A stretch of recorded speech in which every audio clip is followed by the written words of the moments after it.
It's a weird world where humans are transferred to another world where they fight the Demon King before returning to their original world. These humans return to the human world as heroes with extraordinary power. Kim Min-so, a young boy from a lovable family, is one of the victims of this hero system. He got to the new world exactly a year ago. Right after he found himself in that world, he cried for a long time. He kept crying, and he wanted to run away. However, after he saw something that made him hopeful about returning to his normal world, he adapted to that world. However, that world isn't one of joy and rosy like the one he had come from, and he saw several monsters in that world. And there was war. He tried to balance what his comrade did with justice, and with time, he vaguely learned courage and comradeship. Those were virtues that he didn't know when he was just an average person. He is glad that, with time, he has become a stronger person in ways that he can't explain to anyone. He had started slaying monsters, and at that point, he felt there were people who had become more reliant on him. People he can't bear to let down or disappoint. He remembers an incident where a young girl died on his hand. The last word the girl told him was that he should ensure he wins. Unfortunately, he had lost a lot of his right. But what he won't deny is that he had also gained a lot. He recalls his comrades that he had buried, but he knows he has pulled through more than he has fallen. Eventually, he can see the end of the journey he had been going through. He sits by a gate as one of the knights comes to call him, asking him if he is ready. He concludes the letter he is writing for his parents, and he comments that he really doesn't know the point of the letters he keeps writing when he knows he can't mail them. However, he ends the letter by asking his parents to please pray for him so that he can defeat the Demon King and he can finally return to his daily life. As he walks to join his comrades, he hopes that he will finish his duty in that world and he can eventually see everything he has gone through as a long dream or memory. He concluded his letter and opens the door. He wishes that when he eventually returns home, he will be opportune to see his parents again. He signs the letter to them saying that it is from their son who misses his family and his former life. He opens the door and holds his sword. The town hall bell rings and all the villagers hail him screaming. Cheers to the hero. They scream that the hero has killed the Demon King, and they are glad that their world is now free. There is merriness and joy everywhere as the workers prepare for a bouquet. Every citizen drinks, and they comment that the taste of their bounty's liquor is so different because it has been a while since they had tasted it. Kim Min-so is also at that table, and the priestess tells him that she guesses he can return to his home the following day since he has defeated the Demon King. He looks at himself again and replies that he will really be able to go home the following day. He comments that he never expected that the day would come when he first found himself in that new world. The priestess reminds him that when he first came to that world, he was crying. She hugs him and tells him that he has done a great job, and he did really great. She sees that he is really down, and she reassures him that he has no reason to be worried. But he tells her he misses his friends and family so much. The other members of the table see the intimate relationship and the hug between Kim Min-so and the priestess, and they laugh that they didn't know Kim Min-so had that much intimate relationship with the priestess. They claim it is quite shameless for the priestess to do such a thing. They all say several things among themselves until one of them addresses Kim Min-so, asking him if he has any other thoughts about staying at that place with them. Another member tells Kim Min-so that he doesn't have to go back and he can remain with them there. However, the priestess doesn't have the same opinion. She asks them to stop with their stupid comments and tells them they know how much Kim Min-so has missed his friends and family. They also agree that Kim Min-so had really missed his family, but they claim it is quite a shame that he will be going. The priestess stands to address them. She admonishes them that the best they can do is to pray for a good future for their hero, that just as much as Kim Min-so had saved them, he will also have a gracious and blessed life, and he shall have a great future ahead of him. 3 weeks later, in Seoul, Kim Min-so finds himself under the bridge wandering around. He admits that the priestess was wrong and the future she had prayed for him didn't come to realization.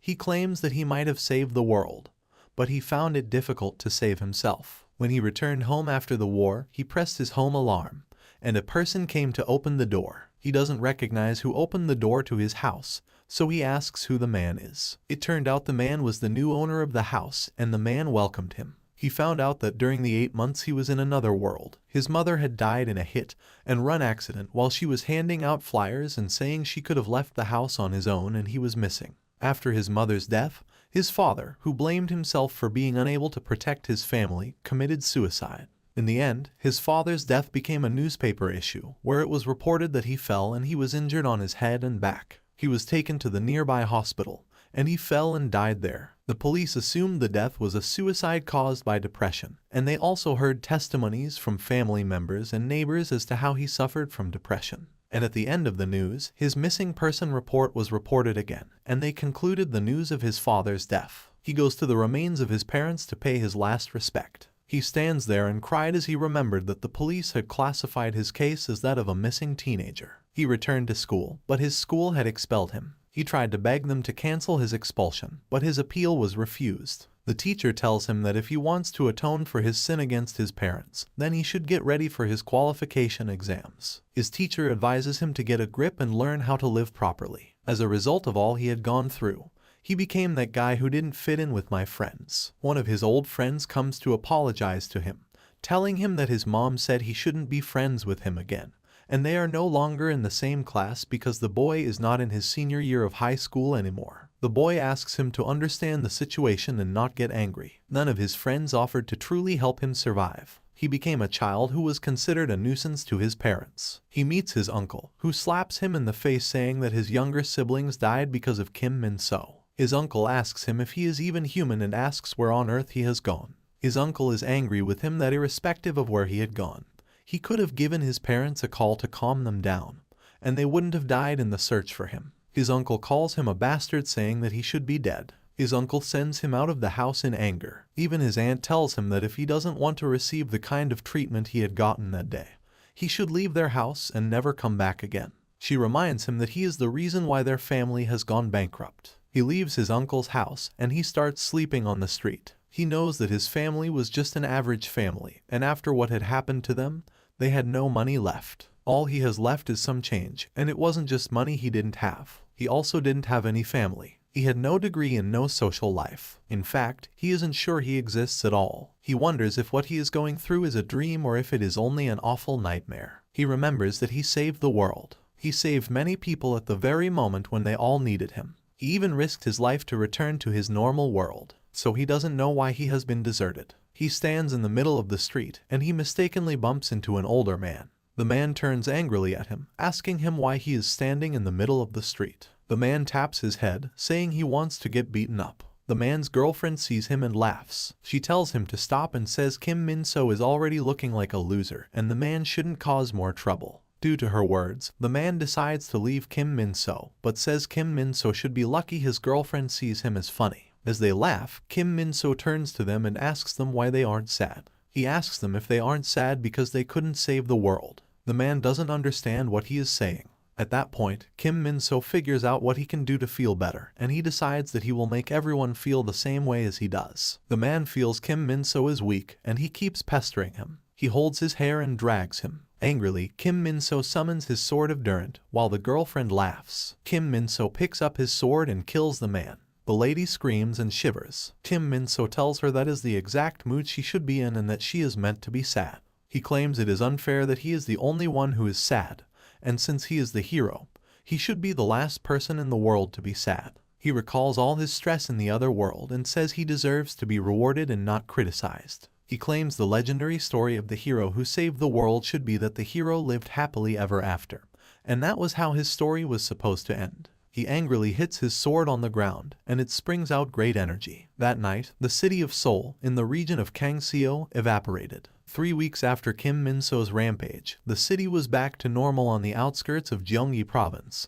However, everyone that witnessed the attack has thought about the world going extinct at least once since that day. No one knows whether what happened that day was caused by a nuclear war, natural disaster, or even a zombie apocalypse. On this day, there was high traffic on the road. Young-soo Park's family, consisting of his mother, grandma, him, and the youngest daughter, Da-bin, were driving in that traffic, and the mother complains that the traffic is too much and they are barely moving. Da-bin asks Young-soo where they are going and why they are leaving their father behind. He recalls that they had received a letter from their father that he would be meeting them at Busan, and they should head towards the south. He reassures his sister that they will meet their dad once they arrive at their destination. He asks her to wipe her tears and calms her down that it's their mother that is driving and all is definitely well. However, they see a power bike riding at a very fast rate beside them. No one in that traffic that day could have ever thought the world would end that way. They hear an announcement from the road officials, telling them that the hero is on their tail and he has come extremely close to them, so they don't have much time to spare. At that point, everyone must continue traveling by foot. He urges them to abandon their vehicles and move on their feet in an orderly manner. He begs them to follow the instructions of the police and soldiers around them so they wouldn't get scattered.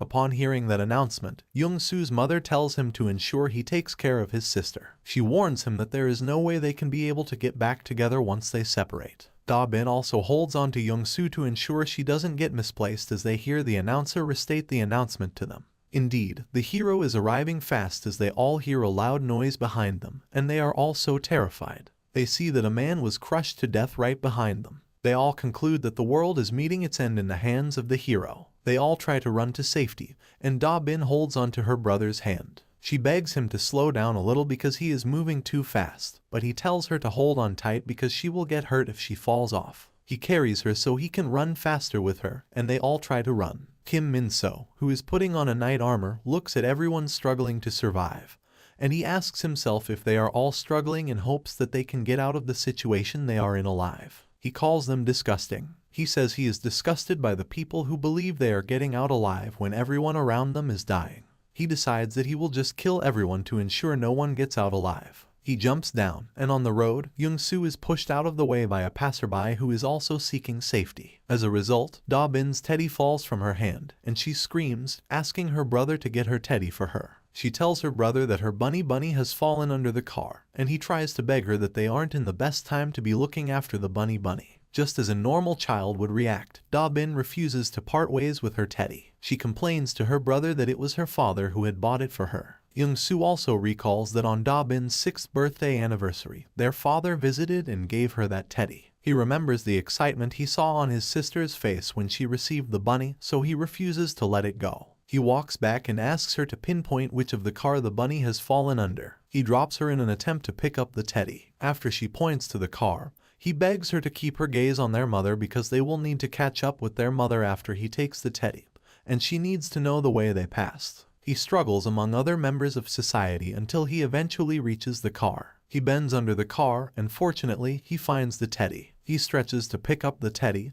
and he eventually picks it up. On the other hand, Kim Min-soo decides to melt out his punishment. He screams that he wants everyone to be as sad as he is, so he brings out his sword and sends fire down. Young-soo survives with the teddy because he is at the back. After he composes himself, he looks ahead to find Da-bin and meet up with her, but he sees that his front is filled with fire. He stands there screaming his sister and mother's names. He walks toward the ruins, and he sees a corpse that looks like Da-bin. He goes there, and he screams as he sees that his sweet sister is dead. He stands by her corpse and cries. Kim Min-soo leaves his high ground and comes down to check on his victims.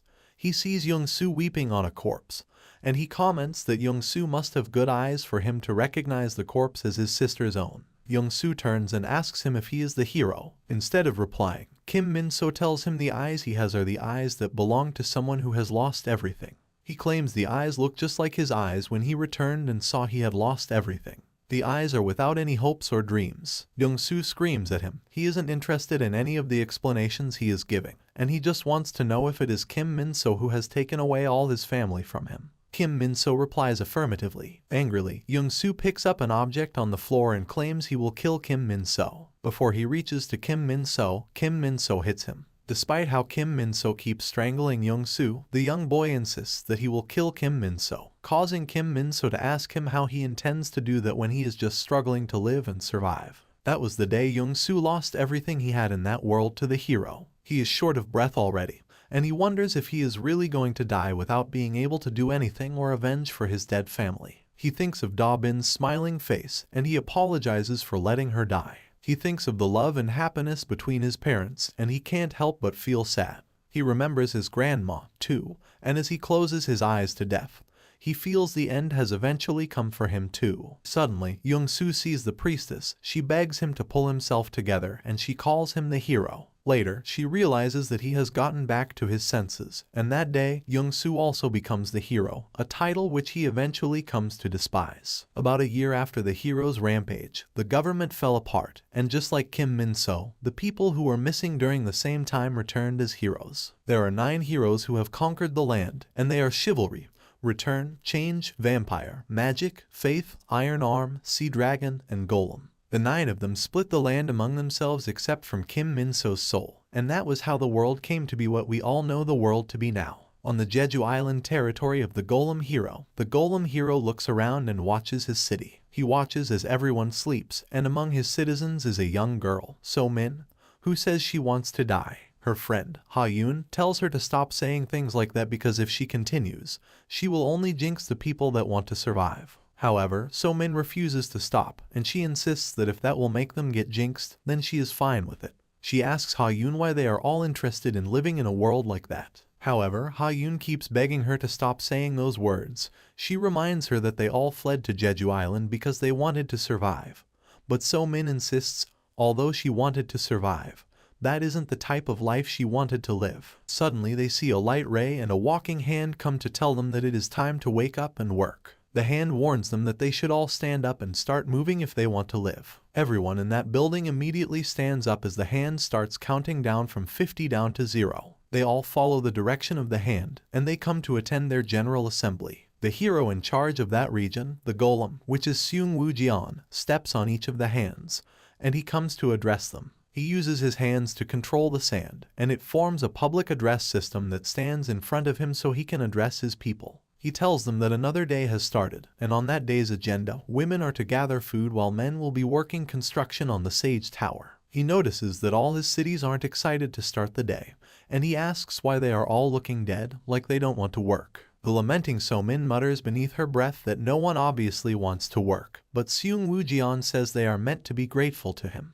He claims if they went into the territories of the vampires or the faith heroes, they would have become blood sacks, crazy religious people, or experiments. Everyone keeps looking dead, and no one gives him a response. He gets angry and says he must have been too nice recently. He uses his finger to command the sets of hands that work with him, and immediately, everyone sees that signal. They know terror is on its way. The hand attacks them and kills some of them. Unfortunately, So-min, who is calling and begging for death, didn't die on that day again. She helps Ha-yoon close her eyes as she dies from the attack and remembers the last night conversation about jinxing the team. She wonders what her friend means about jinxing because, once again, she is nothing but a lone survivor. After Seung Woo-jeon has finished his rampage, he tells the people that they should better start moving on before he shoots them again. Seung Woo-jeon commands them to start their morning work, and they all get to the business of the day. As the young lady, So-min, pick the oranges in the garden, she meets an older woman who walks up to her with smiles, asking her why she is so young and going through such a tough hard times. So-min is really going through a hard time, but she doesn't know how the older woman noticed it. The woman tells her that she seems to be having a hard time after feeling the events that happened that morning.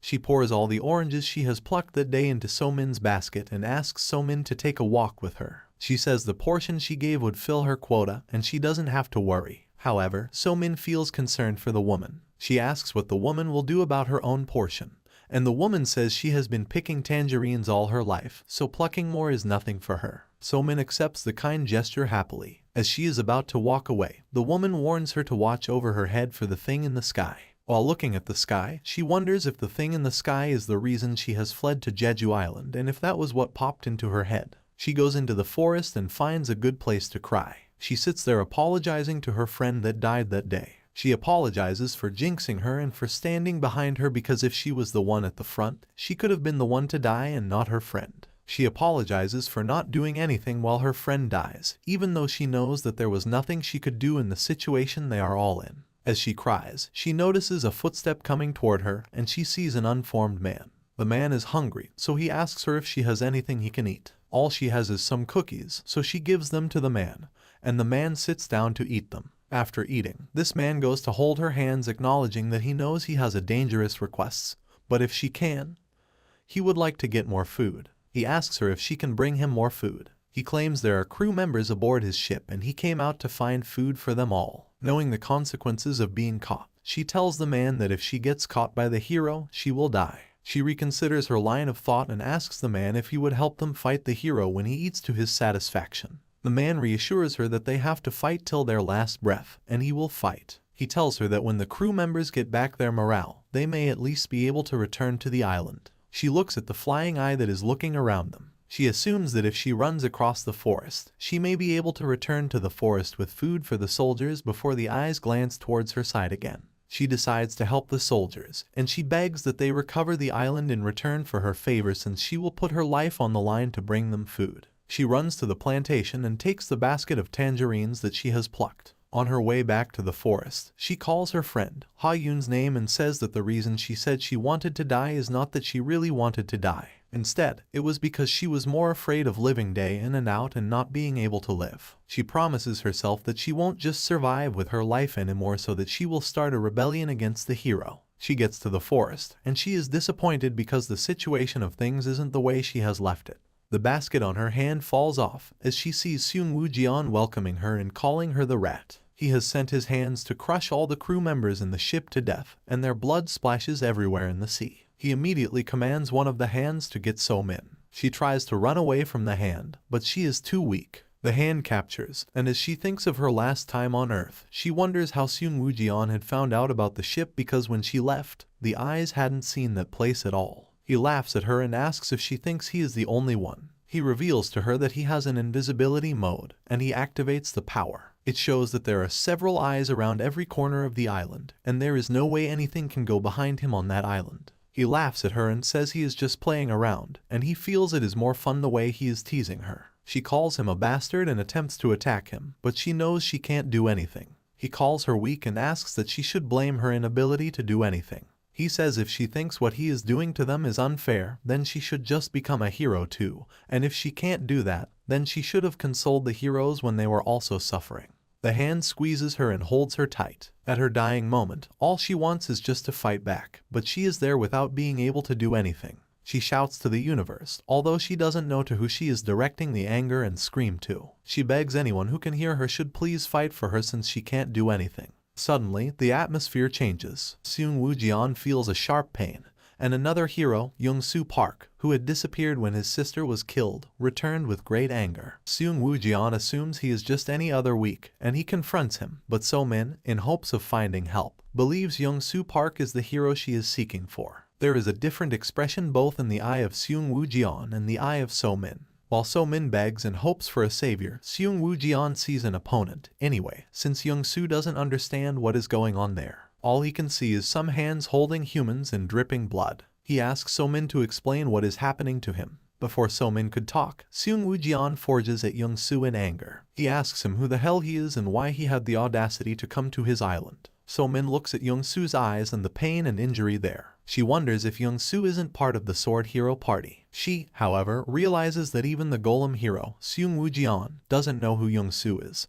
so that is her chance to get out of that situation safely. She tells Young-soo that Seung Woo-jian is an underling of the Sword Hero, and he took over Jeju Island and starts massacring the people. She further explains that it was Seung Woo-jian who killed the dead soldiers there. Seung Woo-jian feels his authority is being disrespected. He is angry that So-min dared to have a casual conversation when he is right there. He asks her if she thinks she is in a kind of meet-up, but Young-soo doesn't even give him a response. He says that he now understands what is going on there, so he will ask a final question. He directs this last question to Seung Woo-jian in anger and asks him if all So-min said was true. Seung Woo-jian still doesn't see Young-soo as a valid opponent. He nonchalantly asks Young-soo what he will do if he finds out everything the young lady is saying is actually true. As a response to his nonchalant question, Young-soo says then he has to die. Young-soo brings out his swords against Seung Woo-jian, and in response, Seung Woo-jian directs all his hands and eyes to attack Young-soo. He orders them to mash and melt Young-soo till he dies. If only he knew that every villain has a deserved opponent. Before his hands and eyes could attack Young-soo, Young-soo hits them all. He realizes that Seung Woo-jian is controlling those parts of the body with his hand, so he immediately runs towards Seung Woo-jian and cuts off his two hands. Seung Woo-jian is shocked and surprised. He calls Young-soo a bastard and hopes to fight back, but Young-soo hits him in his chest and tells him that it is the end of the fight.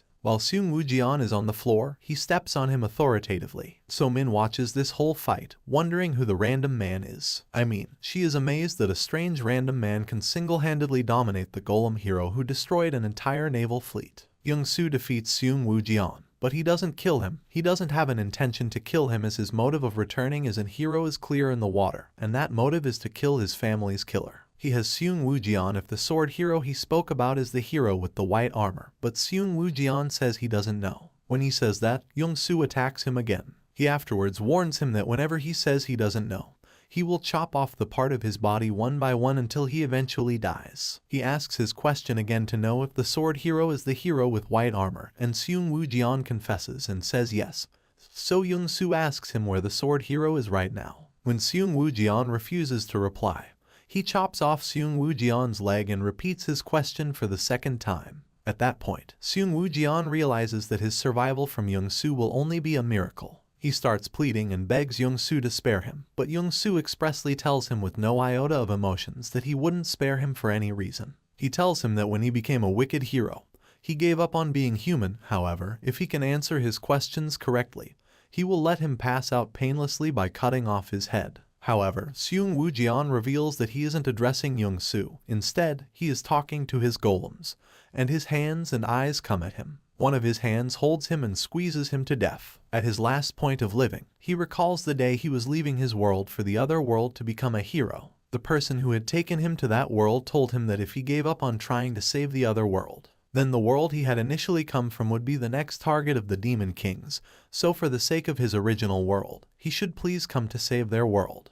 He went to that world, and he defeated the Demon King just as he had wished, and after he finished the fight, he returned to his original world in hopes that he would be compensated for what he had done. All he wanted at that point was to be compensated for what he had done. He returned home and pressed his home button. He expected a thank you and a welcome back, and when he pressed the button, he screamed to his parents that he was back. At that point, he hoped that he would hear a voice from his father telling him that he had done well, but instead of that, what he heard was his father telling him to get out of his sight. His father says he doesn't remember having a son like him. He didn't get violent after the incident. He still tried to find a way to survive. He went to social housing, and they told him they do not support or provide accommodation to teenagers who are over the age of 18. The officer told him it wasn't their fault, and that is just how the law is. He felt very bad since he was the one that saved their world by going to save the other world. He had hoped that he would be treated specially. He tried to get accommodation from a hotel by working there while pretending to be an adult, but the attendant found out later on and reminded him that he was a minor,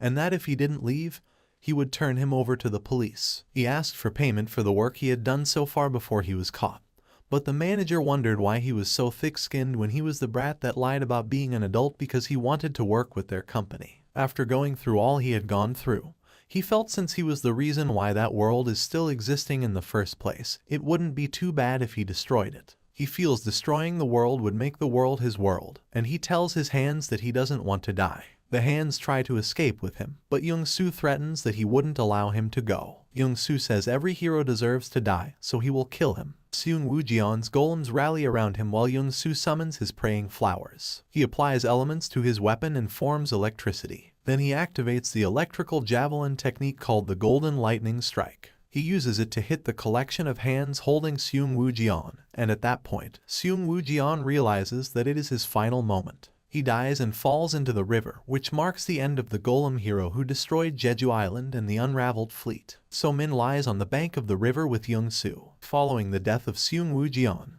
the golems that controlled Jeju Island fell and died. The other members of the community who didn't know what was happening at the river bank see as the hands and eyes fall and melt. They hold each other, wondering what is happening. That day was the first time the island was at peace since the hero's rampage. Everyone walks around without fear, and family members hug each other, appreciating their newfound freedom. They are glad that they are still alive to witness that peace. Young-soo watches the happy community from afar.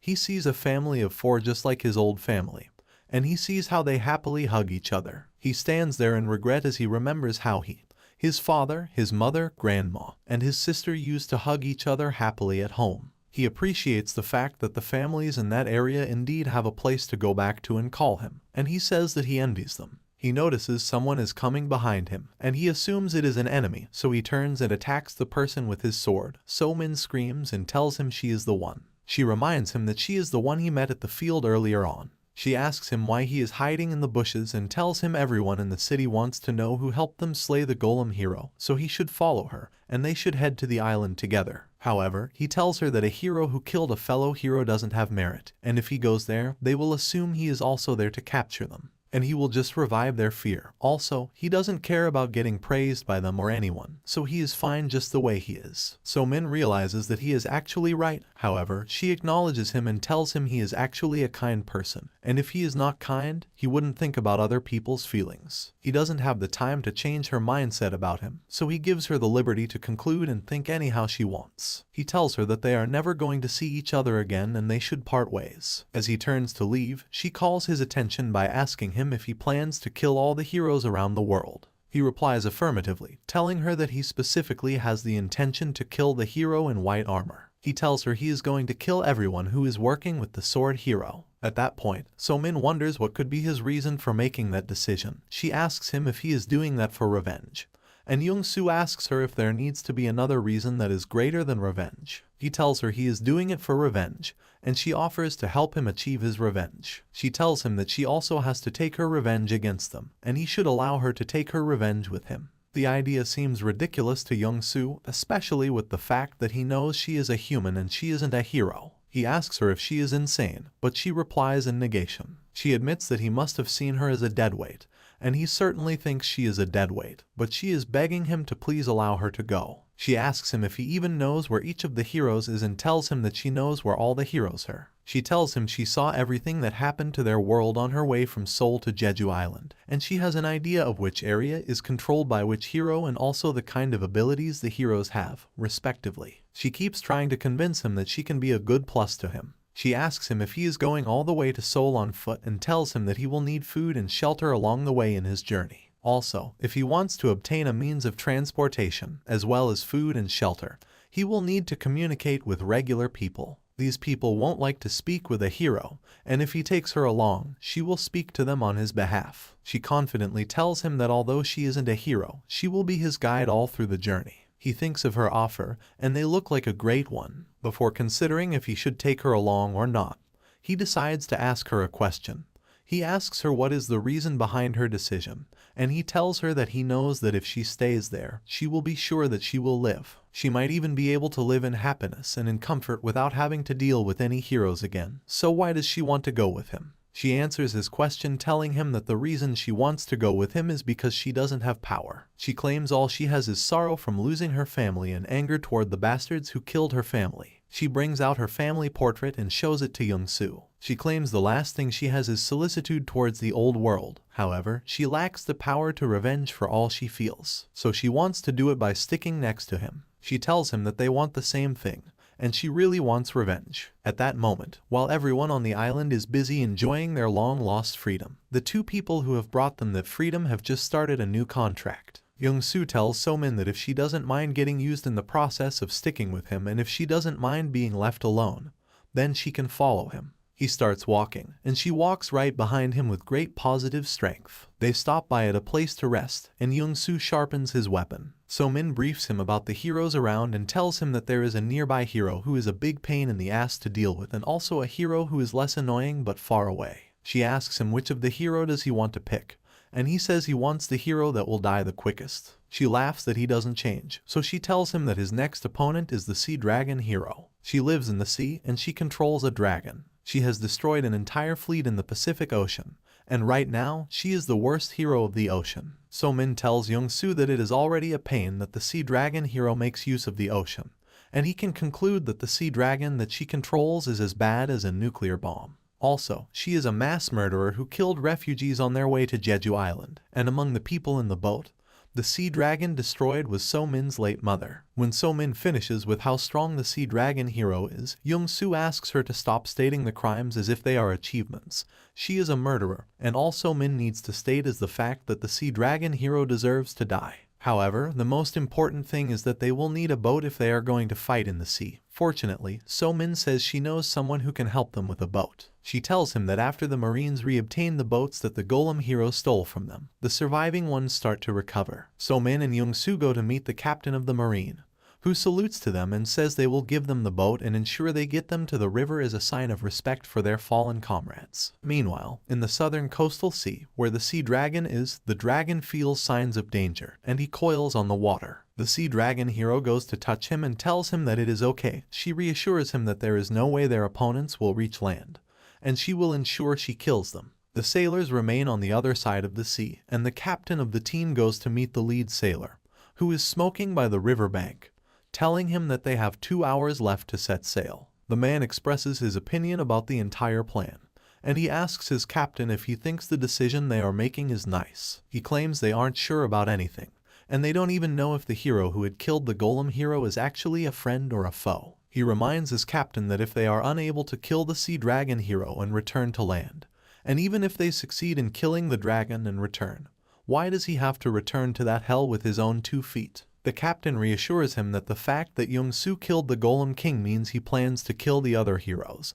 and they don't know anything else for sure except that, but he feels that is just enough for them. He reminds the sailor that more than 30 of his men, who he treated like his sons, were killed by those heroes, and if he was to meet with them after he dies, he wants to be able to speak confidently to them that even after they died, he ensured he found a way to mark their death, and he made use of his body that they saved and made sure their death wasn't in vain. He claims if the hero they are helping is stronger than the sea dragon hero, then their voyage and their sacrifice will become the beginning of their nation's true freedom. He asks the sailor if he is ready to walk into hell with him as a sign of respect for their fallen heroes. About an hour after their departure, they arrive at the Southern Ocean. Inside the voyage, So-min and Young-soo strategies about how they intend to win. So-min draws an image of the sea dragon for Young-min to see. She claims she is not really good at drawing, but she would try to map out how the sea dragon hero looks like. He looks at the picture ridiculously because he doesn't understand how it looks. She reminds him that she had earlier told him that she can't draw well. She claims what is important is that not just the girl is a hero, but the dragon is also a hero, and that is the critical difference they have with the other heroes. He figures out from her explanation that the 2 heroes can act individually. However, she tells him that based on what she has seen, whenever she sees them fight, they actually can't act individually because every time she sees them, the girl is always standing on top of the dragon, and the dragon never moves unless she orders him to. She feels the girl who is riding on the dragon is the dragon's brain, and the dragon is the brawn. Young-soo wonders what their attack pattern is, and So-min tells him they fight that based on the fights between them and the soldiers that were assisting the refugees, the dragon either breathes fire or knocks over the ship with its body, and the girl blocked the attacks coming their way. He says it's more like a combination of a spear and a shield. While the spear is to attack and the shield is to defend, he feels it will be very hard for them to deal with. As they strategize on what to do, they hear a loud sound on the ship. They stand up immediately and leave their cabin. They tell the soldiers that they should get to their position, and he asks one of the soldiers what is happening. They inform Young-soo that their radar picked up an unidentified object. It is 400 meters towards them, and they realize that it is not just one unidentified object, but there are too many unidentified objects. He tells the sailors to brace up for the impact of the hit. Young-soo brings out his swords, and the soldiers bring out their machine guns. They shot toward the water to kill any of the targets. The bullets affect the fish, and after death, they float to the top of the sea. So-min is shocked that the threat is just some fish. She claims she got scared for nothing, but Young-soo tells her she should be afraid because the real deal they are going to meet is already with them. Just as Young-soo suspected, the sea dragon hero comes out of the water. The young lady, Sua Shin, looks at Young-soo, and she recognizes him as the hero that had slew the golem hero. She commands her dragon to blow up the entire boat. As he releases the fire, the captain asks his sailor to dodge it, and Young-soo asks them to lower the ship anchor, but the captain wonders what he is saying. The sailor gets scared, and he asks the captain that they turn their boat, but the captain refuses. He insists that they will follow Young-soo's instructions, so he tells the sailor to lower the boat's anchor. That seems like a great opportunity for Sua Shin to command her dragon to burn the ship. As the dragon does so, Young-soo activates his new weapon and changes to the shield spear. A fire spear appears in front of him. He activates his ansile. He holds it and screams to Sua Shin that if she doesn't want to die, she should get down from that dragon. He blocks the dragon's fire with the weapon. The sailor calls Young-soo a bastard. He says that Young-soo can't fight back because he protects them. He asks the captain to give them distraction orders so that Young-soo can fight. As a result, the captain commands all the crew members to prepare for battle and aim for the dragon's head. The crew opens fire, and they aim at the dragon's head. Sua Shin activates the shield of the Atlas to protect herself and her dragon. She blocks all the bullets, and all the crew are shocked. The captain admonishes them not to be discouraged. He reminds them that they already know their firearms are useless against the heroes and says the ultimate objective is to distract them as much as they can. He urges them to keep attacking, and that they should use up all the ammunition they have. He urges them that they should use all the operative firearms they have. Young-soo sees the efforts the crew are also putting in, and he is glad that they are not all useless. He notices that since Sua-shin started using her magical barrier, the firepower of the dragon has decreased. So if his assumption is correct, then she is sharing her mana with the dragon. It's not the case that the dragon is also a hero. He plans to deplete her mana, maybe then they can have a chance in the fight. He keeps holding off against her fire and pushing forward. She figures out that he is moving and he is coming toward her, and she wonders if he has actually noticed that her dragon's firepower has weakened. She refuses to get discouraged, and she claims it doesn't matter. She throws a weapon at him and says she just needs to eliminate any reason to use the magical barrier. If she can avoid using the barrier, then her dragon can attack at full capacity. She activates her spear from the Atlas and throws it at the crew on the ship. As he attempts to block it, she uses her hands to control the spear, and it changes its direction. She keeps controlling it until it stabs one of the sailors. She swings it towards the captain of the ship, and the sailors beg the captain to avoid it. One of the sailors takes the hit and saves the captain. Everyone on the ship, including Young-soo and So-min, are shocked about how strong this lady is. She confidently says that with her dragon in the front and her spear attacking them from behind, there is no way she can get defeated, and she is sure that is the end of Young-soo, who she calls the hero with no name. The sailor, angry, asks Sua-shin what she thinks they are. He remembers the conversation he had with the captain the day before about being able to meet their fallen comrades and confidently saying they did their best after their comrades died. While Young-soo holds off the fire, the sailor tries to push Sua-shin's spear deeply inside of him. He tells Young-soo to make good use of that opportunity. Young-soo takes the spear from his back and appreciates him for his sacrifice. He applies his element to the spear and uses glaciation. At that point, Sua-shin remembers when she was also human. She finds herself in the world of sea dragons called Atlas. She arrives in her school uniform, and she meets the weird-looking them. The king of Atlas comes down and says that it must be her first time seeing their kingdom. He welcomes her to his world and calls her a hero. He claims she seems more calm than the first time she had visited them and says she must have found out the only way she can return to her city, and the responsibility she must bear count forward. She admits that she has found out, but she claims she isn't accustomed to the entire idea. He motivates her that she will get used to it over time and says he has something he would like to give her that day. He brings out the Spear of Atlas. He claims it's a spear that has been passed on through many generations, and it was passed on to the chosen one to become the hero of the sea dragons. She holds the spear but complains that it is too heavy for her. The king tells her that carrying the spear is of great significance, which means that she will become his hero, and he will trust her with his life. He asks her if he can entrust his life in her hands. She collects the spear from him, and he bows to her. He acknowledges her as his hero and says he will always be her humble servant. He takes her hand and kisses it while she also professes that she will protect him from all that stands in the way of him destroying the Demon King. At present, her great spear is in the hands of Young-soo. She gets angry at him, and she wonders how he could dare touch her spear. She screams that the spear is not a random spear that he can manhandle, so she commands him to return the spear to her. He sarcastically tells her that he has nothing to do with her spear, and he will return the spear to her, but he wants to return it to her skull. He deactivates his Ansile and stops trying to defend the firepower. On the other hand, he activates the frozen spear technique, Glacial Path, and he forges ahead at her. He holds the spear in front of him, and she also sees the danger coming. She asks her dragon to stop using the firepower because she has to fortify their defenses. The dragon stops, and she activates the Grand Shield of Atlas. The Grand Shield of Atlas is a 5-tier magical defense barrier that even the pterodactyl Demon King couldn't pierce. She challenges Young-soo that he should pierce it if he thinks he can do it. Young-soo sends her spear to her, and her spear pierces it. With a countdown of 5 to 1, the spear keeps moving closer to her. She couldn't believe her eyes. She felt what had just happened to her was impossible. Fortunately for her, as the countdown reaches 1, she successfully blocks the spear. She exhales happily that she successfully blocked it. She feels she can activate her dragon's fire again. But she notices that Young-soo has disappeared. He calls her attention to where he is, and to her shock, she is right before him. He tells her the skill he had been using wasn't used to block the dragon's fire, but he had used the skill to completely make a path for himself to pass. He slit the dragon into 2 with his weapon and cuts her into 2. Before dying, she professes her love to her dragon. She claims they loved each other right from the first time they had fought together, even till they had both defeated the Demon King. After she defeats the Demon King, The King of Atlas comes to meet her. He steps down to carry her and tells her they can finally change their predefined ending. He tells her she has worked hard and he hugs her closely. She sheds tears on his body and he wonders why she is shedding tears on such a glorious day. She tells him that the fact that the Demon King is dead means their farewell is much closer, although she is glad that she will eventually be able to return home. She doesn't like the idea of separating from the king. However, the king tells her he will follow her to her world. He says he has fulfilled his role as the King of Atlas and protecting the balance of their world, so from that day,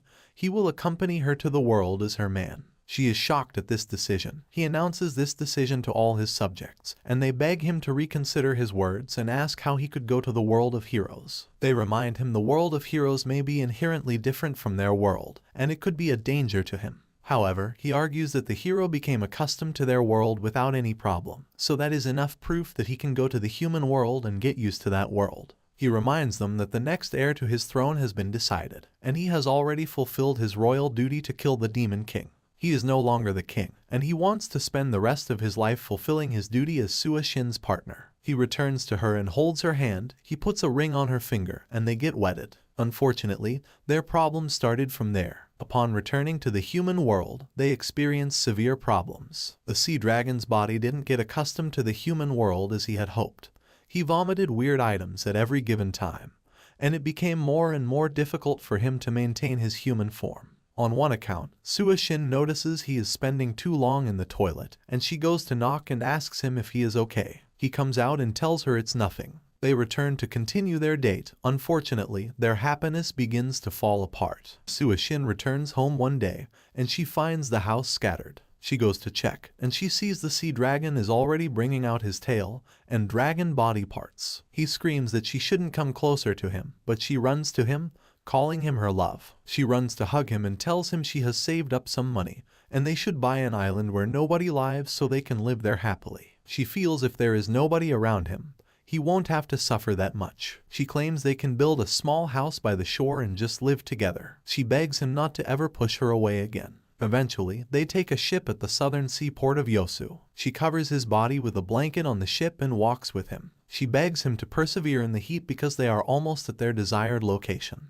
His face and body keeps changing, so he apologizes to her and tells her he can no longer persevere. He suddenly changes into a dragon and jumps into the water. After the Southern Sea Ferry incident, news outlets all over the country carried the news of the monster of the Southern Sea and how several citizens that were nearby were killed. The government ruled them as terrorists like Kim Min-so, and that's how they became villains and objects of conquest. Several ships came to conquer them, and they had no choice but to fight. Sua Shin decides that she doesn't care if they are tagged villains, but since the dragon fought to defend her, she will also fight to protect him, and eventually they are dying together. The dragon replies to her that he loves her as well, and they conclude that they loved each other till death. On the other hand, Kim Min-so receives a visitor who tells him that the hero of golems and the hero of sea dragons has died at the hands of the hero who had just returned. He shows Kim Min-so Young-soo's picture and says that it means the people now have new hope, and it also means the eternal sadness Kim Min-so has created in the country is about to end.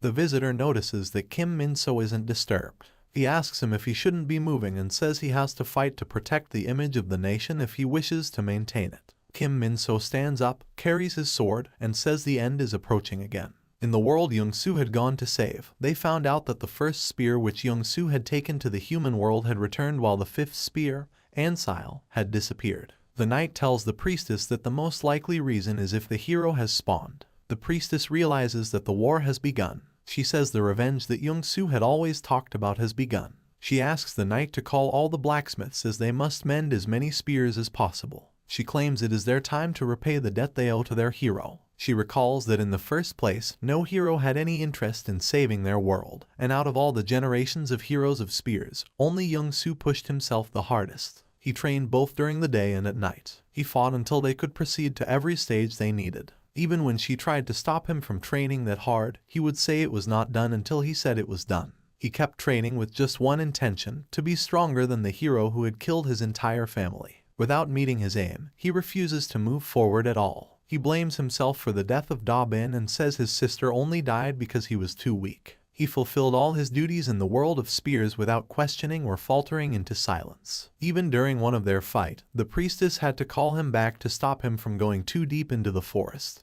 But he went as deep as possible, killing all of their enemies without complaints, and unfortunately, he got attacked. He lay on the floor wounded as the goblins prepared to feast on him. He looked at them, but he didn't see the goblins. Instead, he was seeing a different version of Kim Min-so standing to kill him. He stands up and says he won't allow them to win him. He attacks them and screams that they should die despite the fact that he is terribly injured too. After killing them, he starts walking back to his team, and he sees and he hears one of the enemies begging him to save him. The boy pretends to be Da Bin. He asks him to save her. His imagination narrates how his mother had told him to take care of Da Bin and how he had failed in their duty. He also sees another one who poses as his grandma telling him she is hurting.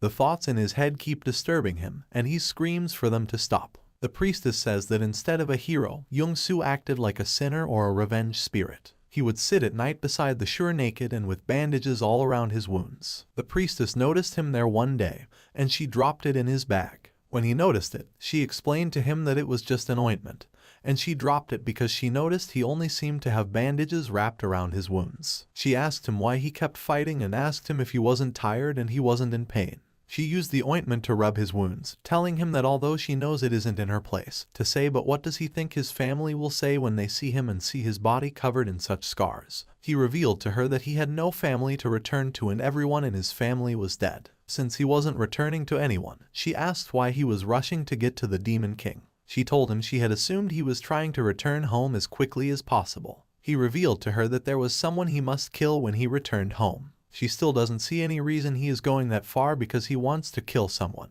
She tells him that there is no one in the world that is stronger than him, and even if he is trying to get his revenge, she doesn't think the best way is for him to abuse his body the way he is doing. He shockingly tells her his opponent is strong. He recalls how strong Kim Min-so looked in his knight armor and tells her that he needs to have the ability that will overpower Kim Min-so. He promises himself that he will get stronger than him and tear him from limb to limb. He says when he incapacitates Kim Min-so's movements, he will hang him against where the sun burns brightly, and he will slash through his skin daily like sashimi. And when his wounds heal, he will slice him up again and again, and he will feed his skin to him to prolong his life endlessly. When the priestess hears the plan, she is terrified. He continues and tells her that he will make Kim Min-so suffer for all the people he has killed and as slowly and as painfully as possible. The priestess concludes that Young-sung was so twisted inside. He went to fight, and he won every battle. The people of the spear couldn't help but acknowledge how strong their hero was. After defeating the Demon King, he brings out the elixir of miracles and pours it on him. The priestess wonders why Young-soo will give such a valuable thing to the Demon King. The Demon King wakes up, asking him if he wants to be corrupt and be the Demon King as well. But Young-soo asks the Demon King to fight him again. He claims he needs to keep fighting the Demon King in order for him to gain more strength. They keep fighting over and over again, and he keeps defeating the Demon King. When the Demon King can no longer take it, he begs Young-soo to please kill him. Instead of killing him, Young-soo keeps inflicting pain on him. The priestess gets concerned and comes to drag him away.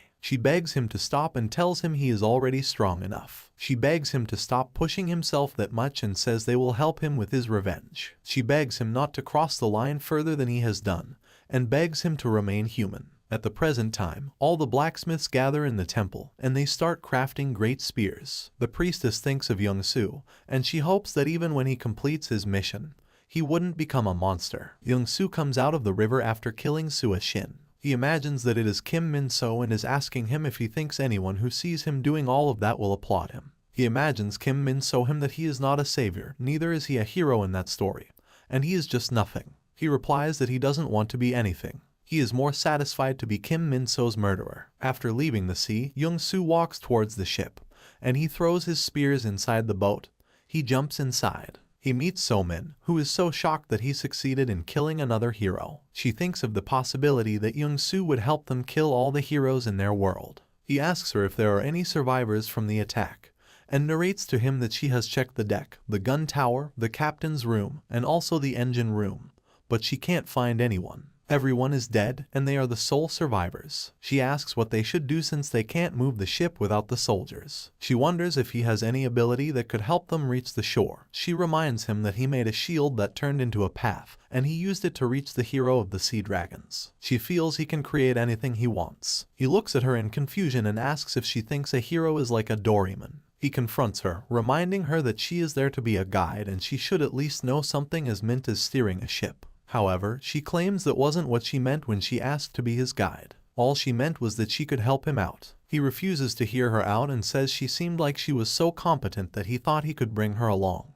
He decides to leave her there, but she begs that he should tell her what she can do before he leaves. He asks her to take a break because he has also spent all his energy during the battle, so he needs to recover his energy. He walks away, leaving her in anger. While standing there, she wishes that she also had powers and she could at least help him out. She decides to do something, so she goes to the ship's shelf. Although she knows he asked her to take a break, but she claims she is not tired yet. She remembers all he has said to her and motivates herself to find the ship's manual. She wants to find it, sail the ship to the shore, and prove herself as a useful person to Young-soo. As she searches everywhere, she hears footsteps around the hallway. She doesn't know who is there because she has assumed that Young-soo is asleep. She goes to check, and she sees Young-soo carrying 2 dead pilots, although she doesn't know what he is going. She feels he is corny because he told her he was going to rest. She wonders what he is doing in the middle of the night. She follows him and sees that he is gathering all the dead bodies and making his prayers. She joins him in the prayers, and in that world where both life and death were becoming vague, they paid their last respect to the people who had died before them.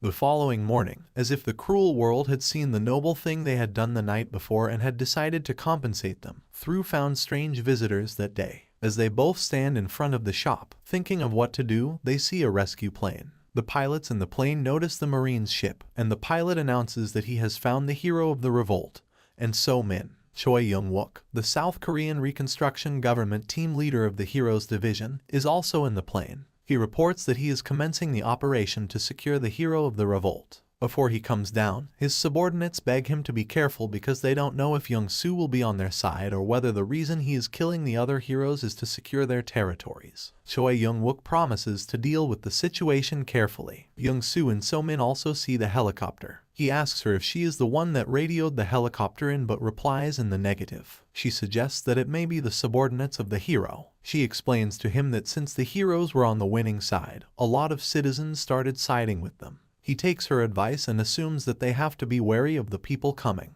He pulls his spear out to fight, but when Choi Young-wook comes out, he introduces himself and his position. He tells them that he will proceed to lower a ladder in their direction. Young-soo doesn't know anything about the Reconstruction Government. He asks So-min if she has heard about them before, although she admits that she hasn't physically witnessed them in action before.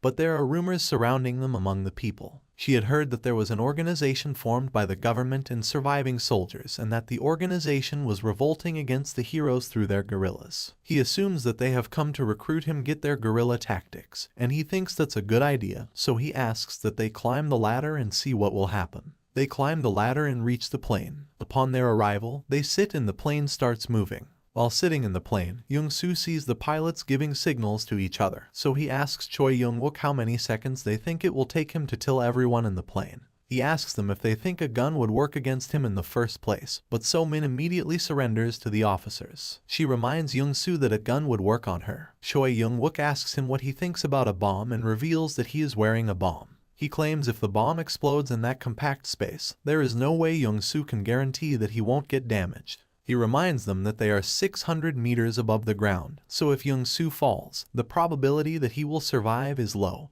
and even if he survived, does he have what he takes to swim to the shore? At that point, So-min is terrified. She begs Young-soo to just bear with the officers till they get out of the plane. She tells him the officers are too prepared. Choi Young-wook starts threatening him to shut up and do what he says. So-min looks around, and she assumes that they really look like they are from the Reconstruction Government, so she should be relieved. Young-soo seems uncomfortable on the plane, so he asks where they are going, but Choi Young-wook insists that they are the ones to ask the questions and not him. He sends his armies to capture them, and So-min tries to defend Young-soo that he has captured 2 heroes and he is on their side. She admonishes them not to use violence and says they should talk. But they point the gun at her, threatening her that it will take less than a second to kill her. Choi Young-wook tells her there is no unity between them, and she is alone. He claims the Reconstruction government has no information about them, and they don't trust them. He asks his soldiers to tie Young-soo up. They eventually arrived at their location, and they bring the captives out. They enter into the building with their eyes covered and their hands and legs bonded together. Young-soo knows that considering his strength, the amount of time it will take him to uncuff himself is just a second. He uses his ears to listen to the sounds around him, and judging from the sounds, he feels if the nearby soldiers are to show up, there will be about 4 to 5 soldiers around him, and it will take him about 3 seconds to fight them. Although he really doesn't want to adopt a violent means, he is starting to get annoyed, and he feels he should use escape. He stops walking, and he turns to the soldiers. Although they are terrified, they still feel they have an upper hand in that fight, so they point the gun at him and ask that he keeps moving. He tells them the only reason he followed them there is because he needed to get back on the ground, and it's not because he is afraid of them or their threats. They keep threatening him to move and say they can only listen to what he has to say in the interrogation room. Young-soo prepares to break his chains, but So-min stops him. She tells him she thinks the soldiers are just scared, and it's not like they want to injure him. She really feels they are from the Reconstruction government, and they have enough malice against the heroes, so if he thinks in that direction, then they all have a common enemy, which is the hero. She advises him that they could utilize the soldiers after convincing them, so he should try to convince the soldiers and make them trust him. He walks away from them mindlessly,